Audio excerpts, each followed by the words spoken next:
Hola de nuevo.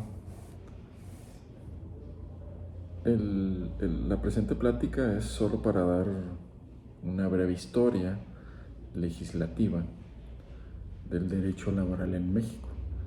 Como muchos de nosotros sabemos, en estos últimos años ha habido reformas trascendentales, sobre todo la Ley Federal del Trabajo, y una de ellas, y creo de las más relevantes, es ahora habrá tribunales laborales que formarán parte de los poderes judiciales locales y Poder Judicial Federal. Partimos entonces de la Constitución del 5 de febrero de 1917. En ese entonces Venustiano Carranza,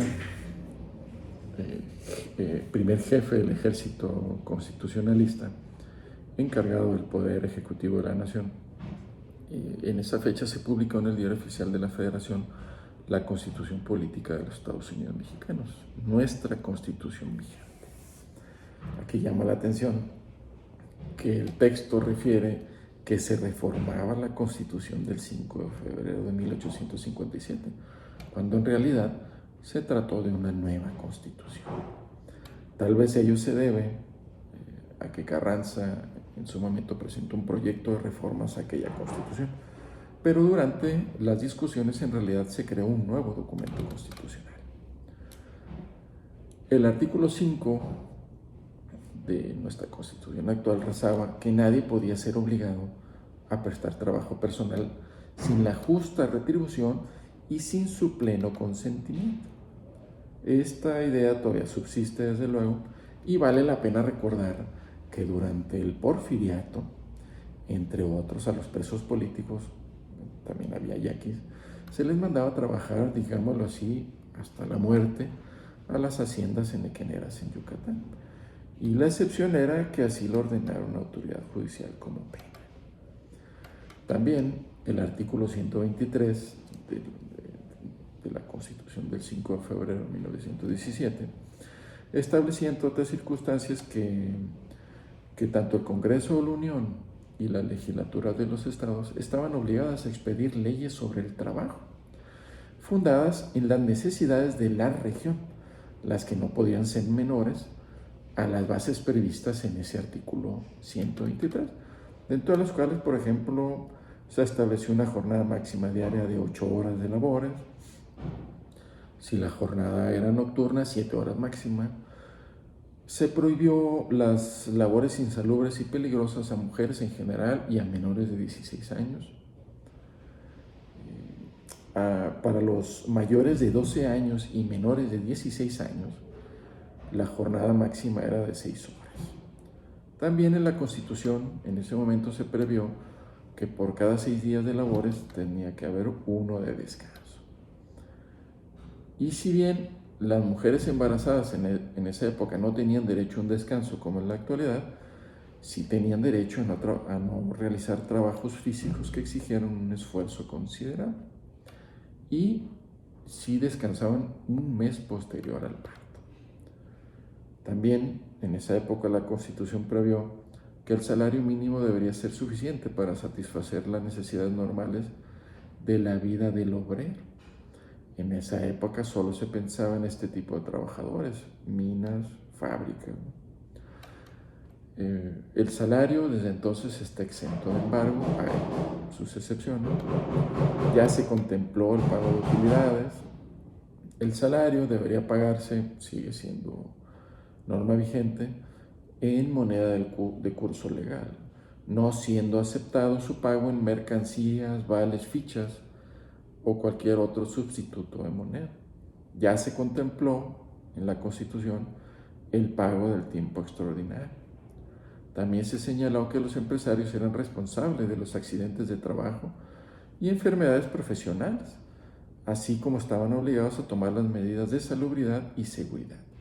Debemos aquí hacer un paréntesis que en esa época pues no estaba previsto la creación de, por ejemplo, el Instituto Mexicano del Seguro Social o el ISSSTE, ¿no? O cualquier otro similar. Por eso los patrones tenían la responsabilidad directa de hacerse cargo de, pues, de los accidentes de trabajo de sus empleados. Los obreros y empresarios tenían el derecho, lo tienen desde luego todavía, de coaligarse en defensa de sus respectivos intereses formando sindicatos y asociaciones profesionales. La Constitución ya previó desde ese entonces el derecho de huelga de los obreros y el paro de los patrones. Desde entonces se crearon las juntas de conciliación y arbitraje para resolver las diferencias y conflictos entre el capital y el trabajo. Es válido decir que con motivo de las reformas, que más adelante veremos, estas juntas ya desaparecieron, formalmente hablando, para dar lugar a los tribunales laborales. Debemos decir que desde la emisión de la Constitución y hasta 1931, pues no se emitió una ley federal del trabajo. La primera que se emitió fue el 18 de agosto de 1931, cuando el Congreso emitió la primera, digámoslo así, Ley Federal del Trabajo. En ese periodo, y en términos de lo previsto en el artículo 123, diferentes entidades emitieron su legislación laboral, por decir alguna: Campeche, Veracruz, Yucatán, Estado de México, Sonora, Nayarit, Sinaloa, Coahuila, Guanajuato, Michoacán, Puebla, entre otros. Estas entidades emitieron su propia legislación laboral. Posteriormente, el 18 de agosto de 1931, como lo dijimos, se emitió la primera Ley Federal del Trabajo, la cual estuvo vigente hasta el 30 de abril de 1970.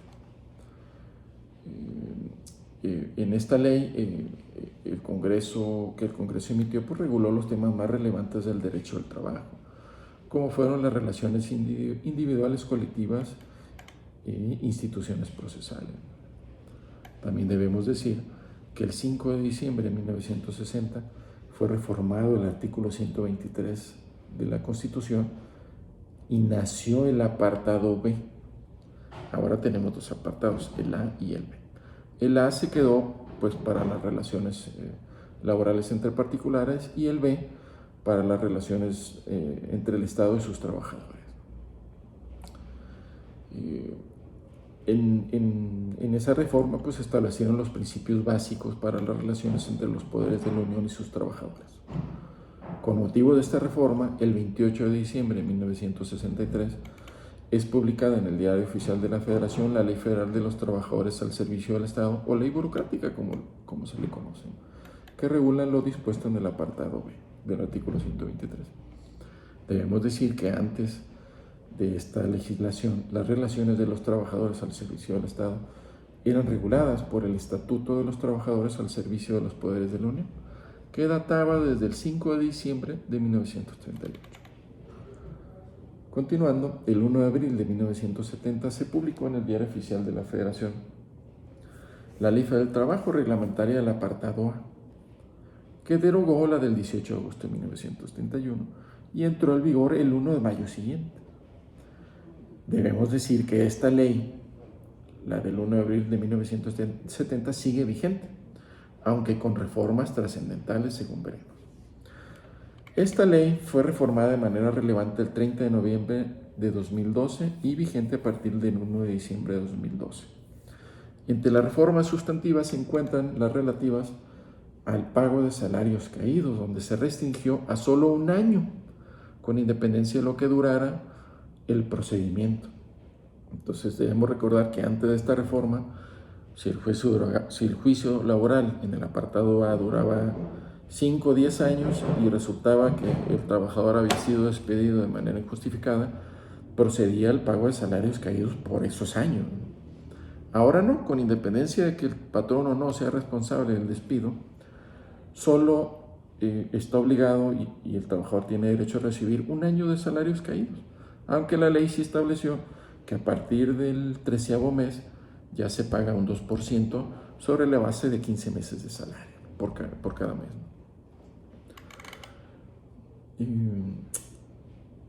¿Qué más?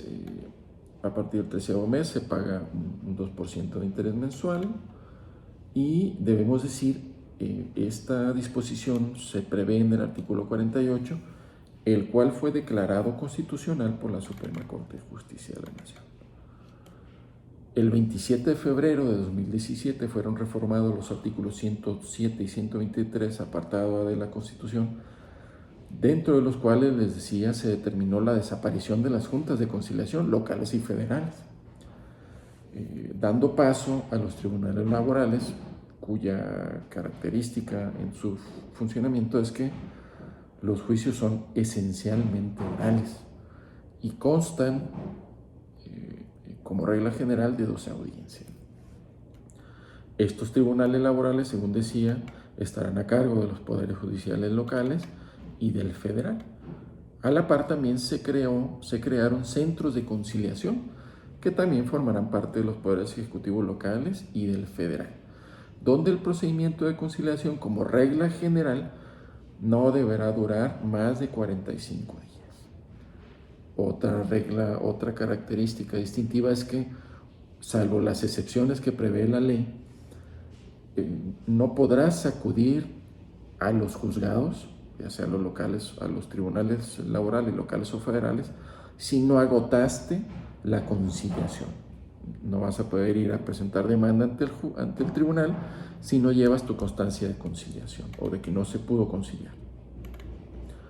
Con motivo de esta reforma constitucional, el 1 de mayo de 2019, se publicó en el Diario Oficial de la Federación un decreto que reforma, entre otras, la Ley Federal del Trabajo, en la que, atendiendo la citada reforma constitucional, pues ya desaparecieron formalmente las juntas, siguen funcionando porque tendrán que terminar con el trabajo que ya tuvieron, y dejarán de recibir asuntos en el momento en que en la entidad en la que se encuentren empiecen a funcionar los tribunales laborales. Como les decía, en los artículos transitorios de esa reforma se prevé que los asuntos que iniciaron ante las juntas locales y federales antes de que empiecen a funcionar los tribunales laborales seguirán sustanciándose hasta la emisión de la resolución o laudo que pone fin al juicio. En la actualidad debemos decir que aproximadamente 2/3 partes de las entidades en el país ya cuentan con juzgados laborales locales y federales, así como centros de conciliación locales y federales, y se estima que para mayo de 2022 en todo el país estarán funcionando tales organismos. Lo anterior, según dijimos, implica que una vez que en cada entidad empiezan a funcionar tales instituciones, las juntas de conciliación locales y federales dejarán de recibir asuntos y solo se concretarán a concluir los expedientes que tienen en sustanciación. De este tema hablaremos más adelante. Gracias y hasta pronto.